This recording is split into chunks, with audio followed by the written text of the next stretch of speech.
Welcome to The Know, I'm Ashley. There's been a little bit of rumbling this week about the new policy changes coming to Xbox Live that would ban players from use of any kind of offensive language, and also, for some reason, Office and Skype. But Microsoft is saying there's actually nothing for gamers to be worried about now, which is a bit of a shift. According to Xbox Vice President Mike Ybarra, the policy that's been in effect on the platform will remain in effect. Ybarra tweeted, "There is no policy change for Xbox Live," which is kind of interesting considering Xbox Live was singled out in the list of changes coming to Microsoft's Terms of Service agreement.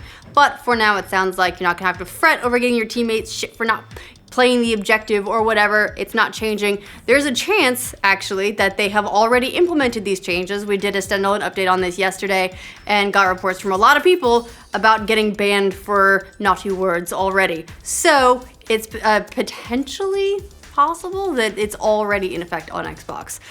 Well, Sea of Thieves may have had a choppy launch in terms of connectivity issues. I mean, what online game doesn't? But they did too. And content as well. But that hasn't stopped literally millions of pirates from jumping into the game. Microsoft has just announced that the game is breaking all kinds of records for the company, with more than 2 million players already signing on during its launch window. Microsoft said in a statement on the Xbox blog, "The worldwide excitement for Sea of Thieves has made it the fastest-selling first-party new IP of this generation. Having witnessed more than 1 million players on launch day, our community continues to grow and now has more than 2 million players. Alongside this, Sea of Thieves is already the best-selling Microsoft Studios first-party title on Windows 10. The fastest-selling first-party new IP of this generation is definitely a lot of qualifiers, but regardless of that, congrats to everyone at Rare and Xbox for a huge launch. 2 million players is nothing to sneeze at. What'll be interesting to see over time is how many of those pirates are Game Pass subscribers versus game owners, and if it's able to retain that many players in the long haul. The content issues in particular have been a bit of a concern as far as keeping people around, so we'll see if Rare can get out enough new content to sort of stave off the decline in player base until they get some of that and get people really excited, because it's fun to play.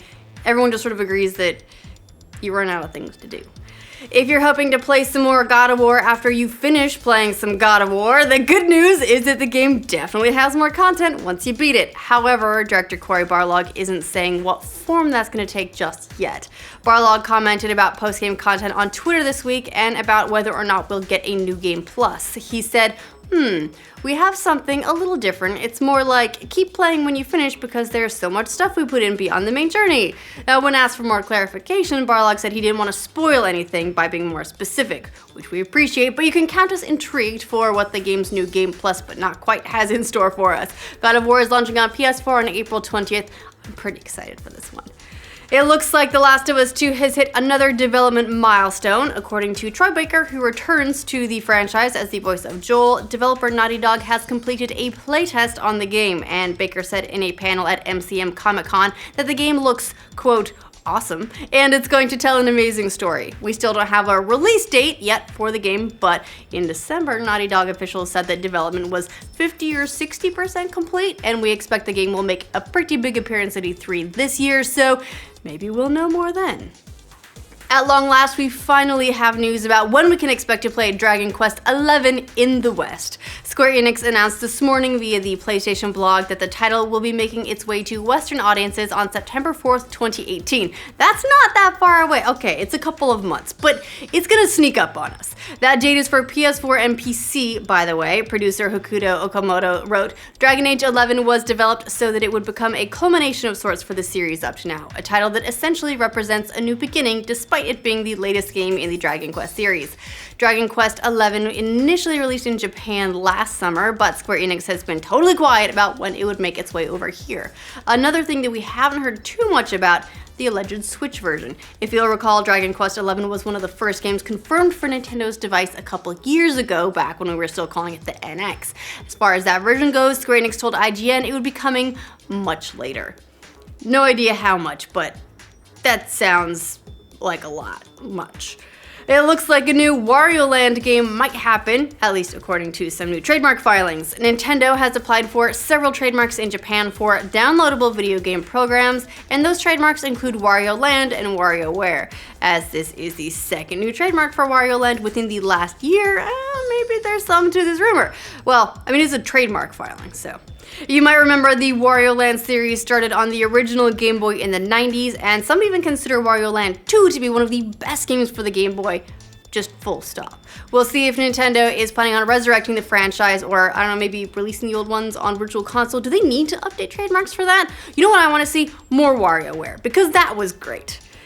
Activision has announced the second DLC for Call of Duty World War II, and it'll take you to some new locations as well as adding aerial dogfights. Called The War Machine, it'll include several new maps, a new chapter of the Nazi Zombies mode, and a new war mode mission called Operation Husky that takes you to the Allied invasion of Sicily, where your job is to take to the skies to clear the area of enemy fighter planes in order to make way for Allied bombers. Other new locations also include maps set in Egypt and the French seaside city of Dunkirk. The DLC will release on April 10th for PlayStation 4, followed by other platforms later.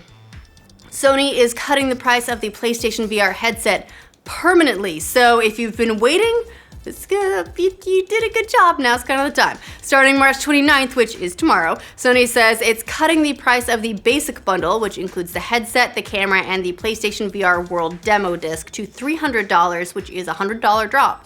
And the Skyrim VR bundle, which includes 2 PlayStation Move controllers, is just $50 more at $350. So, yeah, pretty good deal. We've seen price cuts on the PlayStation VR before, but now it looks like they are here to stay. And if you decide to pick this up, do yourself a favor, do me a favor, and pick up Moss, because it is a lovely, lovely game. The Duke Nukem movie is indeed moving forward with John Cena in the lead. Producers Andrew Form and Brad Fuller confirmed to Cinema Blend that Cena will be chewing bubblegum and kicking ass, or, well, he's all out of gum though, right? In the role, should they get the movie going, but added that they wouldn't move forward until they get the tone exactly right. They compared it to Deadpool, saying it's all about the tone, going so far as to say, if we don't get the tone right, then we're not gonna make the movie. Look, they're not wrong about that. Duke Nukem is a blast, but I mean, can the character translate to today without pissing off like 80% of the audience? That's the question. It seems to be on the minds of the producers as they develop the project. But if they are looking at Deadpool as a model for tone, I'm optimistic. In not so great Deadpool news though, turns out Donald Glover wasn't too busy to write that animated Deadpool series that got scrapped. Now you might remember a few days back it was reported that Marvel TV and FX said they were parting ways with Glover and his brother Steven Glover, citing the ever popular creative differences, while FX said it would no longer be involved with the project. At the time, it was rumored that Glover's schedule might have contributed to the split, but Glover shot that down in a big way today. Early this morning on Twitter, he wrote, "For the record, I wasn't too busy to work on Deadpool," and then followed that up with a cheeky 15-page script. The script involved Deadpool traveling to Africa to save the last male white rhino, Sudan, who you might remember just unfortunately died recently. The script, which may or may not, I mean, it kind of seems, I'm leaning on the was written after Glover knew the show was being canceled. I mean, it includes like a headline from yesterday. It's also full of shots at Marvel with meta dialogue like, "I'm not mad about this whole cancel thing. I actually think it's a good thing. I mean, is it even a good time to have a violent, gun-loving white man ranting on TV?" So, yeah, pretty epic clapback by Glover, and a look at what could have been. It sounds like he at least had the snark going on. Alright, that is the news for this roundup. Let us know what you think about all of these updates in the comments down below. To make sure you get news from every corner of the internet every weekday, like this video, and if you're new to this channel, subscribe to the know. Those are extra important now since we found out that YouTube isn't actually sending video notifications out to all subscribers the way they're supposed to. Sea of Thieves might have had a choppy launch in terms of connectivity issues. I mean, what launch game for, what launch, damn it. Dragon Age 11 was developed.